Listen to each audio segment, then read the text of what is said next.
start off with my little trip, okay? And this trip begins at the airport because normally when we record these episodes, we record the episode, we have our conversation, and while it's rendering and while I'm putting everything together, eventually I have to come up with a title for the episode. And I gotta say, I have had to come up with 337 title names. It gets hard after a while to come up with cool, eye-catching title names for 337 consecutive times in a row. But this one was an easy one. This was a layup. The minute that it happened, I went right to my wife and I said, "This is the episode name. I already know it. I already feel it." And remember, we flew out the day after we recorded last week's. So we recorded it on Tuesday, released on Wednesday. I actually set it to share out and everything while we were in the airport. I actually did some of the scheduling on the plane as well because there's no rest for the weary, my friend. You always got to be on the ball. So when this situation happened to me, I thought for sure this was going to be the name of the episode. And the name of the episode is going to be, Now That's the Ticket. That is the name of the episode. We're doing a Dave Chappelle. I pulled the punchline out of the goddamn fishbowl. Allow me to explain, okay? My wife has this thing where she's anxious about fucking everything. Everything makes her anxious. But nothing makes this woman more anxious than air travel. She does not want to miss this goddamn flight. It is the end of the goddamn world if we miss this flight. So that means we have to have space and time between flight time, boarding time, TSA time, the whole fucking shebang. And thankfully, we've never missed a flight. We've never come close to missing a flight. Sometimes we get through TSA extra quick and we got 2 hours to kill. Luckily for this trip, I think the longest wait time we had was 45 minutes, which I can deal with. We got to the airport super fucking early because it was like a 10 a.m. flight, but we're there early. And I didn't even have time to do my morning routine. Okay. I didn't have my pure kick. I didn't get to use the restroom. There was a shower, there was a dress, and there was a go. So, needless to say, I went through TSA with a full belly of yesterday's activities. I needed to go to the restroom in the worst goddamn possible way. But I'm a man. I hold it down. I got my shit sweats going, but that's all right because the TSA doesn't pick up poo in the X-ray machine. It doesn't happen. Not that I know of. Because if it does, they got quite a surprise. I was chock full of bullshit, right? So we went through the whole process. They don't make me take my shoes off anymore, which is a plus. I used to wear flip-flops for that, but now we don't take it off anymore. We get through TSA. Obviously, everybody's hungry. We haven't had breakfast, whatever the case may be, but I cannot eat right now. I'm still full from fucking yesterday. I must release and make room for what's new and what's about to occur. So I said to the family, I got to head to the restroom. Alex, do you have to go? He said, yes. Okay, cool.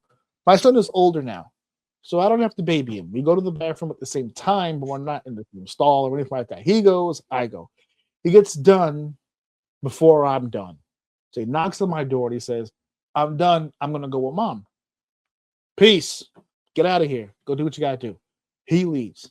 Now, as soon as he leaves, or at least I think he's leaving because he just said, okay, and he leaves, I hear in a panic a bunch of doors being slapped at. And I thought, oh shit, something's going down in the bathroom. My son's out there. I got my pants around my ankles. I'm mid-break. This is happening, right? There's no getting out of here. I'm at the point of no return. But my son's in this bathroom, and I'm thinking the worst things possible because I hear slapping. So I panic. I say, Alex, nothing, no sound. Okay. But I still hear the slapping. I have the stall closest to the wall, right? That's by design. That's my first choice. I want one side of serenity. I don't need to be double deuced. I don't want to be the cream in the shit sandwich, right? I like the wall. That's the thing with me. I don't care. It's a thing with me. Judge me if you want. I did not have anyone next to me. So all of a sudden, the slapping comes my way and it hits my door. My door is locked. So all you hear is like the sucking of teeth. So now I can tell it's a adult who's going through the doors. Finally, he pushes one and it slams against the wall because I think he's pushing. He gets into the stall, slams it shut. There is a brief moment of silence. I would like to refer to it as the eye of the storm, where everything just goes quiet for a split second, and then the tornado moves, and all you hear is devastation. It was quiet as a mouse, and all of a sudden you just hear a ferocious F5 category crap. And as soon as it, shoots out like a Scud missile, you hear a hand hit the wall, and you hear, oh, that's the ticket. And I went, that's the name of the episode, right? Absolutely. That is insane. And you could hear some chuckles. I was more impressed on the dedication of trying to find that stall. He held that bitch in for as long as he could hold it the fuck in. And I appreciate that man's effort. He didn't shit himself. He didn't shit the floor. He fucking made it. That's will and determination. And I respect that man. But yes, that's the ticket. And I immediately left the bathroom when I was done. I went to my wife and just said, that's the name of this episode. That's it.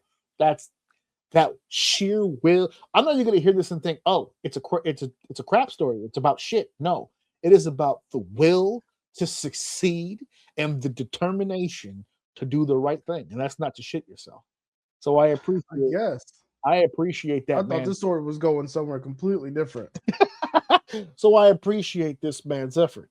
So we get on the plane, and I can't help but remember that my brother tells me that as you fly into Puerto Rico, there's nothing but water around. And you get ever so close to the water before it landed. So I told this story to my wife after you had told it to me. Because you can't keep that terror to yourself. No, of course. We must all share. Yeah. So my wife tells me before anything, she goes, when we get on the plane, I'm closing the window. You don't need to watch that. I said, okay. My son, however, was not hooked to the information. So, of course, we get on the plane and that window is wide the fuck open. And when we fly, for the most part of that trip, all I see are clouds. So I'm chilling. I got Ghostbusters Frozen Empire on. I'm not bothering nobody. I have time for a second movie. I throw on some Karate Kid Legends, by the way, not a terrible film. So I'm watching, and we're getting toward the end of Karate Kid, and we get that announcement. We're preparing for descent. Now, the last time I looked out the window, all I saw were clouds. Now we're preparing for descent. I look to my right, and it's ocean. As far as the eye can fucking see, it's just water. Just water upon water. And I was like, oh my God, this is not good. I said, Alex, I'm gonna need you to do me a favor, brother. I need you to close that window right now. He's like, I want to watch though. I said, I'll tell you what, halfway. Put it to only you could see it. I don't want to be all the way in the aisle seat and still see outside.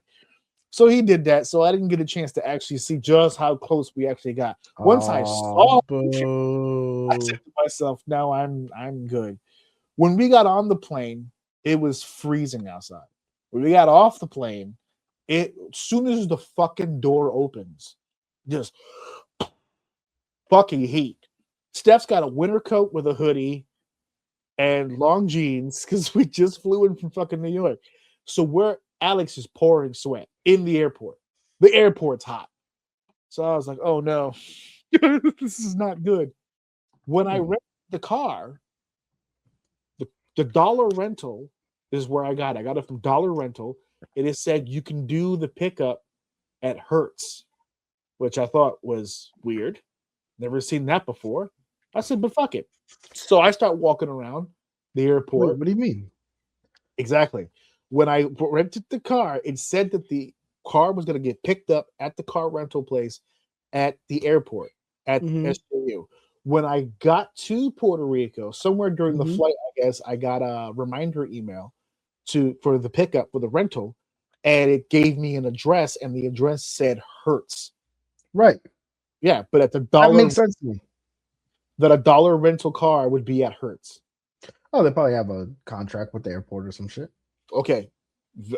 I was on that same tip. So I said, oh, so I said maybe there's some sort of agreement, blah, blah, blah. I get to the Hertz. It was like a lot of zigzagging or whatever. We get to the Hertz, and the lady tells me, yeah, we forgot to update the address. So what had happened is that for like, I don't know, like almost a year, it was like a long time period, they didn't have any shuttle services available to them. And Dollar is off site. It's like a few minutes away from the airport. You have to take a shuttle to it. For a while, we were taking all of their customers because we didn't have shuttle, but the shuttles are working now, and the shuttle's right over there. So that's where you're headed. You got to go to the shuttle. So I said, okay. Now, mind you, we're sweating our balls off. It's hot. We get to the shuttle. The shuttle is not like a bus or anything like that, because that's what we're used to. When we went to San Diego, it was a shuttle. There's a few trips where we had to take a shuttle to the car rental place, but they're buses. This is not a bus. This is like a 10-person, I want to say, like van, like just a shuttle van, and you hop and they drive you like around the thing. Mm-hmm. Out of the van to go to the car rental place, and as soon as I get off of the van, chickens, Everywhere. just chickens. Yeah, There's chickens all over the place. Mm-hmm. There's little chickens, and then there's big chickens, and then there's just chickens everywhere. Alex did you say, look at all these chickens? all Like these the meme? bitches chickens. No, So you gotta do the meme. Every time you see chickens or anything related, you gotta say that, or you're not really taking advantage of the situation. So I came off that plane completely prepared, and this is the main crux of this story. I came off that plane completely prepared to be immersed in the Spanish language. I said to myself, this is going to be a tough few days because I don't know the language that well. My wife is fluent, but I'm not. So this is going to be, and everything's in my name. So I'm going to have to deal with everybody. So this is a little bit of a situation. When I got off the airport, everyone was talking Spanish. The shuttle van driver spoke Spanish. I was like, oh, this is going to be tough. The dollar person didn't know English, but they had someone there who did. So they helped translate. Okay, fine. I got to the dollar rental place, and the person at the counter, I'm not joking, full-on black guy. And I said, surely. Oh, he hit the jackpot. I said, he's gonna know English. So I walked up to the counter, hits me full-blown Spanish. And I said, oh, no. I said, yo no habla español. He goes, oh, that's cool. I can talk English. Yes, cool. Hook me up, brother. So we got the transaction done. He's really cool. And my son's hungry. We just got off the plane. Right next door to the dollar was a McDonald's. So I said, okay, here we go. Surely this is it. I drive off the lot. I go into the drive-thru. Here comes the Spanish. I was like, oh. I said, I'm going to try something. This is the perfect place to try this, right? Because if it works here, it might work in other places. So this might make it easier. So he hits me with all kinds of Spanish. I said, ¿tú entiendes inglés? And he went, yeah, sure. What do you need? I'm like, yes. We're two for two. We're 2 for 2. So I'll make my order. Everything goes great. We get to the hotel. And I learned that the Puerto Rican people of this place who are bilingual, they have a trick where they greet you immediately, like, buenos noches, whatever. And if you respond in a non-Hispanic way, they switch it to the English. So they hit me with something, and I said, good morning. Auto-translate. They said it in Spanish, and then I responded with, because I'm not thinking, right? I'm not trying to, I haven't gotten to that point yet where I'm processing, translating myself, because I don't translate very often. So I didn't even think. It was just an instinctual thing. I said, oh, good morning. And she went, how can I help you? I went, oh, yeah, we're 3 for 3. I'm like, all right, this is going great.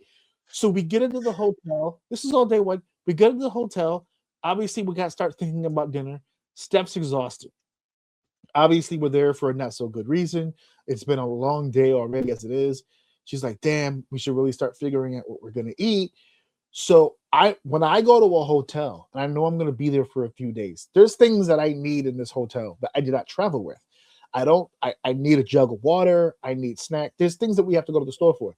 So my wife goes, let me look up some stores, see if I can find something nearby. She finds a fucking Walgreens.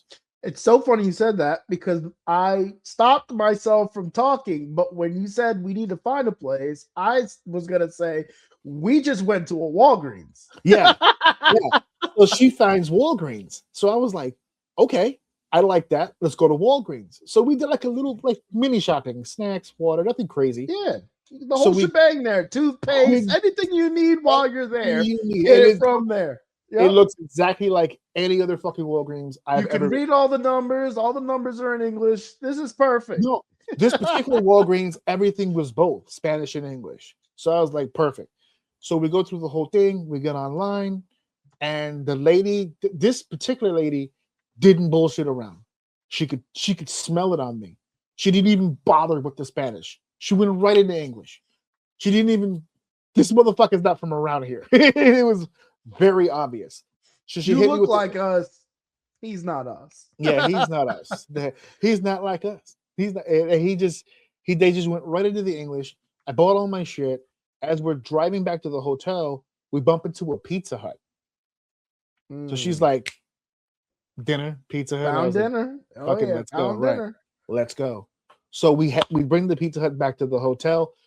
Everything goes great. I have no complaints about anything. We did get there late enough to not really be able to do much, but we're looking around. Steph was getting this was the first time that she had been there in a long time. So it was very emotional for her. But she's her spirits are up. Everything's going great. I want to say 2 a.m, roughly. It starts. Everything below my chest cavity. Oh shit. Hated me. I got so sick. And when I say sick, I mean I'm both ends. Like everything's happening. Everything. I mean, this is immediate. It's just 2 a.m. I'm waking up and everyone's trying to sleep. I'm in the bathroom just blowing shit up. It's just I'm trying to go to sleep. I can't sleep. It's like I don't know if sleep. It's horrible. And my wife had set us up for snorkeling in the morning. And I trying so hard to get out of this fucking bed. And I just made the commitment to myself. I said, I think I'm going to shit in the Atlantic Ocean today. I think this is what's going to happen. Chum the waters a little bit. Yeah. So we start in the morning. We start driving to the snorkeling place, and she realized we normally, when we go on vacation, we have one of these like waterproof pouches that holds IDs and stuff in them, so that when we go into water and stuff, we don't have to leave important shit in the car. I have it on me at all times.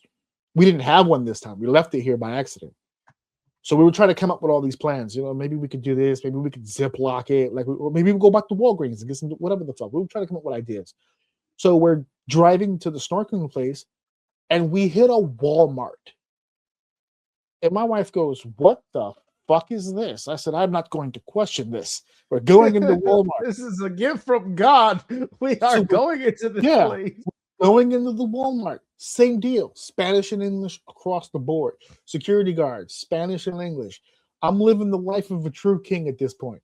So I go in there. My stomach's starting to feel a little better. So I'm thinking I can get through the snorkeling okay. But we find the pouch. I put all the stuff in the pouch. We get to I'm feeling good. We go through the instructional stuff. I got my flippers. My son's never wore flippers before. We start snorkeling. Now, for those of you who have never swam in the Atlantic Ocean, salt water for days and the waves are bananas. So we're in the ocean. We're in the ocean. Mind you, we didn't take a boat out into the water. It's snorkeling. So we start off on shore, but we swim out, right? And my son we're all wearing life jackets. We all have the flippers and all that other stuff, and we're going through it. And my son, who was 11 years old, but he's getting tall, okay? He is fighting for his fucking life every 10 seconds because first of all, the piece he's supposed to breathe in, it's a kid's one, and their kid's one is bent like a U. So every time he picks his head up, it goes into water. And then he doesn't know that. So then he puts his head down, and here comes the fucking salt water rushing right into his fucking brain. And he's just having he's having a day. He is just having a situation. That sounds terrible. So he's trying so hard because he knows what this means to mom and all that other stuff. And he's fighting. Let me see if I can. He's fighting. He's fighting. Thumbs up. Like he's trying so hard to keep his goddamn spirits up. He's going for it. He's trying to make it happen. And I think you can see it here toward the end here. He was kind of fed up with the goddamn day at this point. He was just because we're all comparing notes at the end and what we liked. We saw fish, we saw stuff. It was cool. About midway, I would say, because we're supposed to be out there for like an hour. I say about midway, 30, 40 minutes. All the salt water, all the kicking, all the swimming, my stomach said, no mas, get me the fuck out of here. So I told my wife, I said, tell the instructor I gotta go. Because if I don't go, I'm gonna get sick in this water and it's not gonna be pretty for anybody. So I gotta go. So I'm getting ready to go. And the instructor reminds me, the current, right? There's a current that you're gonna cross to get back to the shore. It's gonna push you. Right, so he was giving me all these tips and all that. Like I've never swum in the fucking current before, so I was like, all right. So I just stayed consistent. I made it to the goddamn beach, but the more I swam it, the more strong it felt. So I was like, "Ooh, this is real." He was trying to warn me. It was real, but I got through it. As I get to the beach, I look behind me, and all of a sudden, I see Steph and Alex coming in the same direction that I did. They're also leaving. So I said, oh, shit, I wish they would have left with me. This would be easier. So now I'm watching Alex and Steph swim forward, but to the left, like this. That current that I struggled through is now pushing them down the beach like that. So I'm like walking the beach trying to meet them halfway. It's a whole ordeal, but I'm sick. This is happening again. So we're trying to get through the day. We go to Old San Juan. She wants to go to a restaurant that her family used to go to back in the day. Sure, let's go. I eat, but I'm not feeling well. And that theme was throughout the entire fucking trip. I was on and off sick for 4 consecutive fucking days. Even after all the personal shit, which I won't go into, that we had to do, even sitting there through that, not feeling well. Did you ever find out what it was? We might have nailed down because we were trying to figure it out because she was thought it before or after the Pizza Hut? That's the thing. It was after the Pizza Hut, but it was also after the Pizza Hut and McDonald's. She thought that it was the McDonald's and I thought it was the Pizza Hut. So we decided to test that theory. There was another day where I had McDonald's and I didn't feel all that bad. And then you could just avoid both of them. You know that, right? But check it out. Then I did Pizza Hut again. Didn't really feel it. On another day, I think it was like the second to last day before we left, or maybe the last day before, and then when we left, I didn't eat either. And I got really sick. Almost worse than the first time. So this is before we got on the plane to come back. And my wife put it together. I think I know what's making you sick. I said, what it is? What is it? She goes, because the only time you ever immediately react and you get nauseous right away, the Cool Ranch Doritos that I kept eating. Remember I said that I got sick around 2 a.m? I had the McDonald's somewhere 2 or 3 in the afternoon. I had the Pizza Hut like around 8 or 9. But we drank that night, and I ended my night with a bag of Doritos. About an hour after I ate Doritos, I got sick. The second time I had the Doritos, I got sick. Was it the same Doritos? Cool Ranch Doritos. No, was it the same bag though? No, 3 completely different goddamn bags. But every time I had a bag, every single time I had a bag, within 15 to 20 minutes, I was nauseous again. Oh, and it's a terrible chip, so you shouldn't be eating it anyway. The third time that I had it, this is going to sound stupid because I didn't put it together until the third time. Third time I had it was on the plane coming back because I bought it in the airport and I got sick on the plane. which is hilarious because, of course, the one plane ride where because I don't get sick on planes. I get nervous, but I don't get sick. The one time I'm sick on a plane, turbulence. So now I'm nauseous. I'm already, without the plane doing anything, I already feel like I want to go to the bathroom and barf. Now we're hitting boom, boom, boom, boom, boom, boom, boom, boom. Here comes the captain. We're gonna put the seatbelt sign. I was like, you motherfucker. This is the time it's gonna happen. Jesus Christ. So as far as the ratings go, this island is fucking beautiful.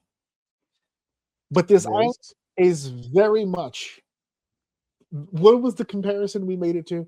It's like Atlantic City or Las Vegas. If you stay on the strip, you're straight. Soon as you veer from the strip, it just gets weird.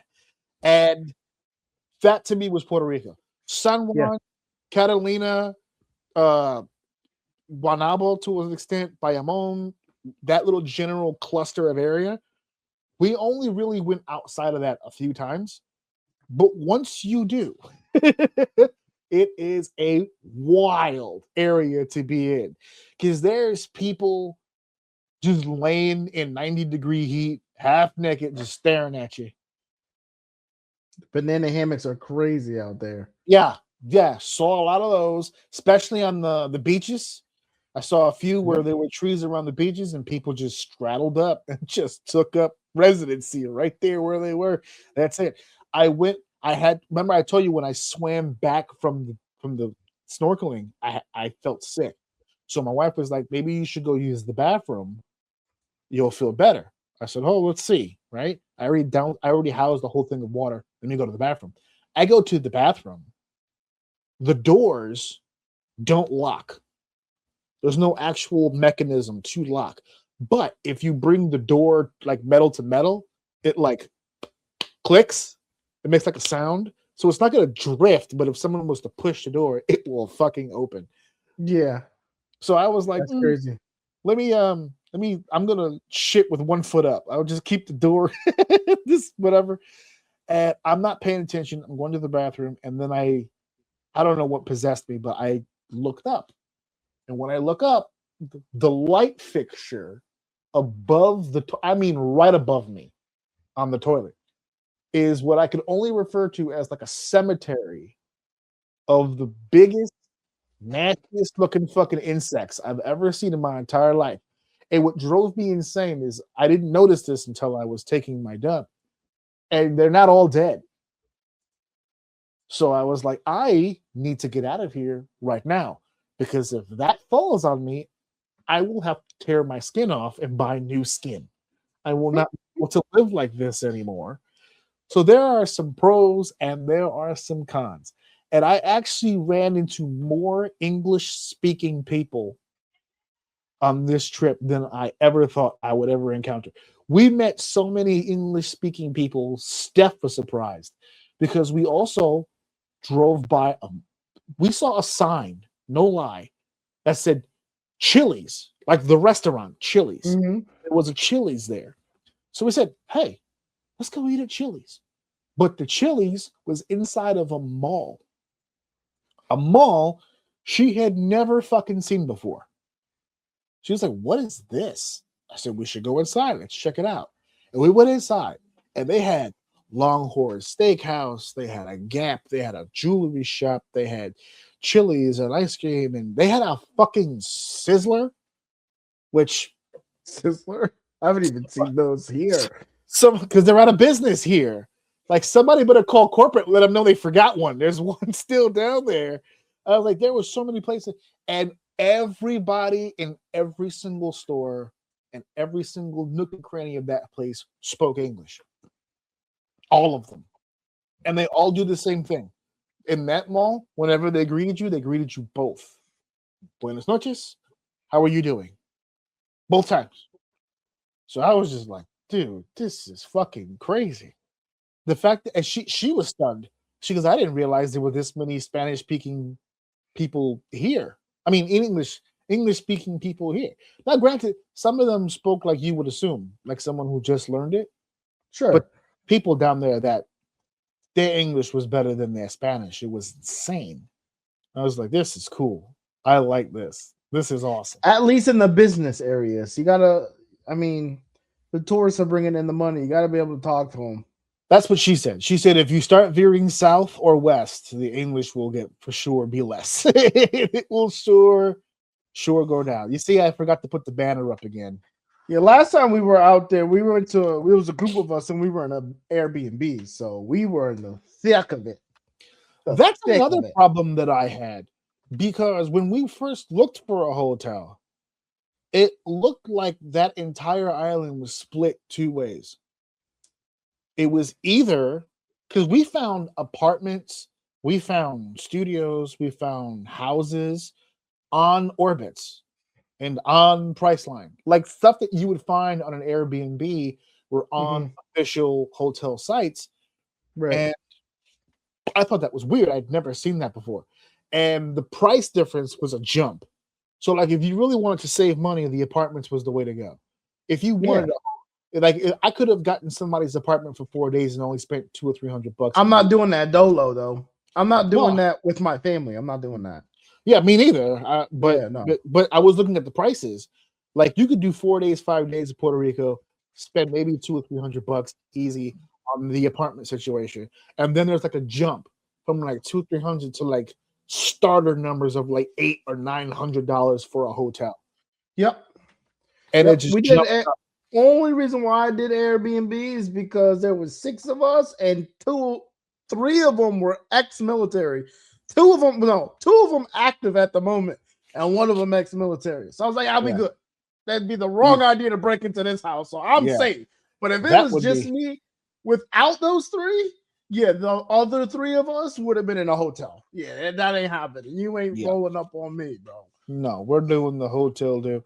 And just to wrap this up, we were in our hotel, I think, for 2 days before we ever heard a coqui. We didn't hear any. And my wife was completely stunned. She was just like, we hear them all the time. I said, maybe it's just the area that we're in. We were right off the beach. We were right off the beach. And my son fell in love with the hotel cats. The hotel had like 3 cats that just sit outside. It's the same 3. They feed it and they water it and everything, but they just roam around the streets. And it's the same 3. He called them Cheeto, Salt, and I forgot who the third one was. He gave them names. Sphinx.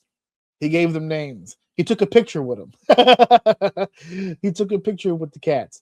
And I thought maybe that's why we didn't have, because I was also told that there's always a bunch of little lizards running around. Didn't see one. Didn't see one. I thought maybe the cats. The last day before we left, I saw my first iguana. A big fucker. Those motherfuckers are big. The last day is when I saw it. And the second to last day, we got the coqui, and it was so close to the hotel. My son was like, Can we go see if we could see it? Like, I just want to see it. So Steph was like, okay, let's go see it. They went downstairs and they tried. They put their flashlights there. It was like right there. You could hear him. He's in the bush. You just really couldn't see him. So that's when he gave up. He was like, all right, fuck it. I'm not gonna sit here and waste my goddamn evening on this. Yeah. So I got sick, which led the positive to being sick. I didn't leave the bed a whole lot, which means I got to sit through HBO putting on a John Wick marathon where they played like all 4 in a row. That's pretty dope. Not bad. But other than that, not bad. The place is awesome. I would go back, but I gotta stay away from. I don't know. There were certain foods I gotta stay away from. I guess it is what it is. Yeah, Cool Ranch Doritos being one of them. They're fucking. It's a trash chip. It's a trash trip. If we ever get into like a chip tier list, that for me is going in the F tier. So I like the Cool Ranch chips though. I switched it to nacho after I found out, and then now. And wasn't life better? It wasn't like nacho cheese. I'm actually on spicy recently. I've added spicy into the repertoire. That's new for me. I'm only doing spicy. Just don't get barbecue tangy. Yes, I remember you saying that one. That's you got to be in the mood for that one. Yeah, nah, I'm good. I don't want my chips to taste like Pringles. Ooh, that's a My Doritos. Sorry, let me be more specific. My Doritos that taste like Pringles. My Doritos.